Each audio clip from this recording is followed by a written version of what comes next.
With players finally becoming eligible for trade, trade news for the Lakers is about to get rampant over the next few weeks as we approach the trade deadline. But before we get into that, most of you watching this video are not subscribed, so make sure you hit that subscribe button and let's talk trades for the Lakers.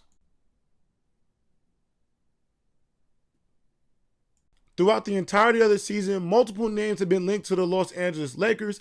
As of late, 2 new names have emerged as potential candidates for the Lakers to look at before the trade deadline, and guard Deonte Murray and center Clint Capela.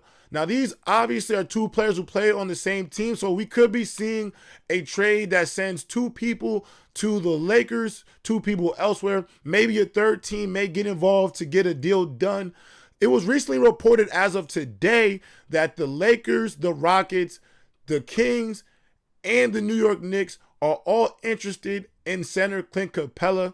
Now, this is a player who I do think may fit for the Lakers as another physical big. Now, he doesn't have the shooting touch as Anthony Davis or Christian Wood, but I think he'd be great for the pick and roll for guards like Austin Reaves and D'Angelo Russell, who are guys who can create their own offense off the pick and roll. And I think it would help those 2 guards specifically find easy buckets within this Lakers offense.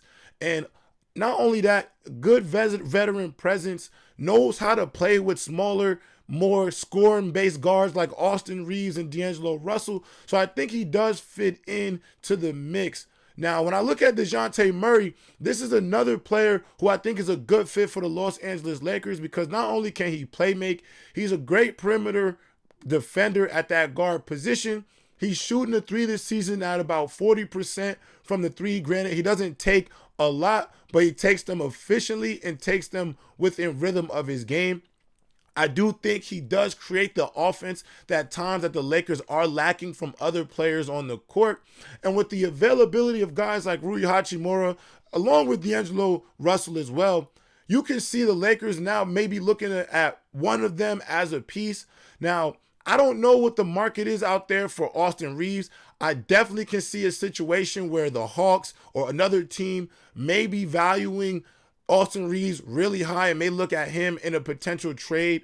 However, I personally do feel like in terms of a trade, we have to keep Austin Reaves on this team or D'Angelo Russell. I don't think you can get rid of both if you're bringing in another guard. I think both players can really impact this Lakers team. I think the area of concern has really been in the 3-and-D department. So really the wings, as much as I've loved Taurean Prince and Cam Reddish this year for what they can do on defense, the offense still has to come along more consistently if this team is able to win basketball games. Kind of the same way OG Anunoby came in for the New York Knicks and has been a seamless fit due to the fact that he's able to defend multiple positions at a high level, but is able to knock down open jump shots within rhythm of the offense and in rhythm with his playmakers like Jalen Brunson. So if they can find that same ability or that same type of player for this Lakers roster, I do think prioritizing that along with another guard like the Dejounte makes more sense than going out there and bringing in Dejounte and Clint Capela. Now, I do see where the fit works for both players because they do fit. However, I think 3-and-D, consistency, and playmaking in terms of just creating offense out of nothing are the 2 things that this Lakers team needs to address more than anything else. I think they do have size already in LeBron, in Anthony Davis, and in Christian Wood and Jackson Hayes. Now, granted, Clint Capela has played a little bit more meaningful basketball than Christian Wood and Jackson Hayes in their career, so he might be better in a playoff stretch. However, I don't think Clint Capela right now necessarily fits the necessary or the right now immediate needs of this Lakers team. Dejounte Murray, on the other hand, I do think is a automatic fit because I think he adds offense, but by also adding great perimeter defense. This is a once all defensive team level player. He knows what it takes to not only succeed on the offensive end, but what it takes to be effective on the defensive end. And for a guy, he can go out there and guard some of the harder guards in the league. And it also has guys who aren't phenomenal defenders in Austin Reaves and D'Angelo Russell, not on too many islands with some of these better guards in the NBA because you have Dejounte Murray or a versatile 3-and-D player doing those roles. ESPN's Brian Windhorst did report the Lakers and Hawks have discussed trading for Dejounte Murray, so trade rumors surrounding him will ramp up over the next few weeks as the trade deadline is on February 8th. Now, this trade could end up being a big trade if both Capela and Dejounte Murray are a part of it. You could see a situation where multiple teams could get involved. This could be a 3-4 team trade that ends up happening. However, I don't know if the Lakers are going to go all the way and getting Clint Capela. I think it'll be very much based on how they feel about Christian Wood as their backup 5.